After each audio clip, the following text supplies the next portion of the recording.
একটা সুখবর দর্শক, সংবাদের শিরোনাম হচ্ছে চিকিৎসায় সাড়া দিচ্ছেন খালেদা জিয়া। আলহামদুলিল্লাহ। দর্শক, গত ২ দিন ৩ দিন আমি আর এই বেগম খালেদা জিয়ার স্বাস্থ্য পরিস্থিতি নিয়ে কথা বলিনি। অনেকে আমাকে বলেছেন, ভাই এক এক সময় এক এক রকম কথা বলেন।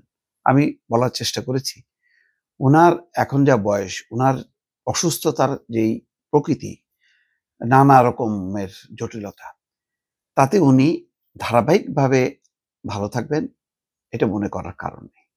এখন ভালো, তখন খারাপ, আবার ভালো, এই চলতে থাকবে।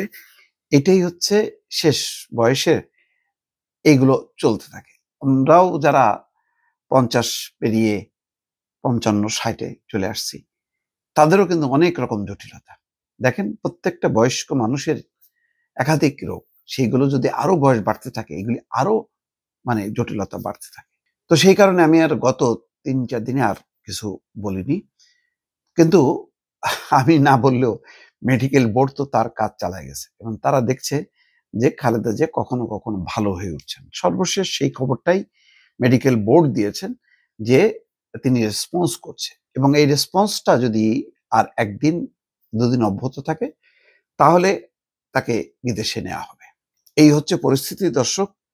এখন মানুষ হয় কি, আমরা সন্দেহ বিশ্বাস আমাদের মধ্যে এমন, আমি জানি যে আমার এই ভিডিও দেখার পর বা আমার বক্তব্য দেওয়ার পর তারপরও বলবেন, আর ভাই খামাখায় আপনারা এই সমস্ত কথাবার্তা বলেন, ওনার অবস্থা তো আসলে আমরা জানি। তো এই সব কারণে আমি কিছুটা হতাশ, বা এত পরিমাণ মানুষ সবচেয়ে হার্ড নিউজ শুনতে চায়, সবচেয়ে খারাপ নিউজটা শুনতে চায়।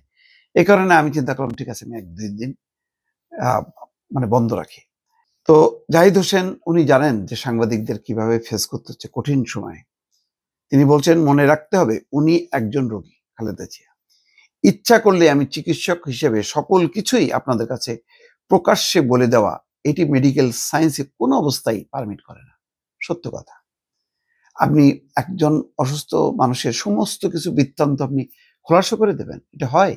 এটা নিয়ে নানা রকম প্রতিক্রিয়া, নানা রকম ব্যাখ্যা বিশ্লেষণ হবে, যেটা এমনিতেই তো বেগম খালেদা জিয়াকে নিয়ে শুধু তারেক রহমান কেন, তার পরিবার, জুবাইদা রহমান দেখেন এসে প্রতি মুহূর্তে লম্বা সময় ধরে তিনি তার শাশুড়ির কাছে আছেন।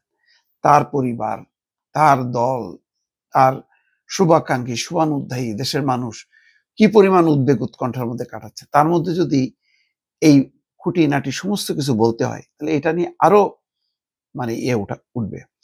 এখন বিদেশ না নিতে পারার কারণ সম্পর্কে জাহিদ হোসেন বলছেন যে, একদিকে মেডিকেল অ্যাম্বুলেন্সের কারিগরি ত্রুটি, অন্যদিকে খালেদা জিয়ার স্বাস্থ্যের অবস্থা ওই সময়ের জন্য ফ্লাই করার উপযুক্ত না থাকার কারণে সে সময় আমরা ওনাকে দেশের বাইরে স্থানান্তর করতে পারিনি। জাহিদ হোসেন বলছেন, আইসিইউতে উনি চিকিৎসাধীন আছেন। আইসিইউতে, খেয়াল করেন, আইসিইউতে মানুষ কখন ঢোকে?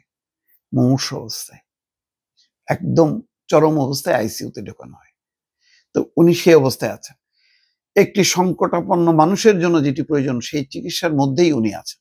তাহলে আর বিস্তারিত কি ব্যাখ্যা দেওয়ার দরকার আছে? এই অবস্থার মধ্যেও তিনি বলছেন যে, আমরা খুবই আশাবাদী, মেডিকেল বোর্ডের সম্মানিত সদস্যরা আশাবাদী যে উনার সুচিকিৎসা নিশ্চিত করা যাবে এবং পরবর্তী সময় হয়তো উনাকে যে কোনো সময় প্রয়োজনে দেশের বাইরেও নেওয়া হতে পারে। এখনো এই জিনিসটা সে এই পর্যায়ের মধ্যেই আছে, যাই মানে সেটাই হচ্ছে তিনি ব্যক্ত করছেন যে, আপনাদের মাধ্যমে বলার সময় আসে নাই।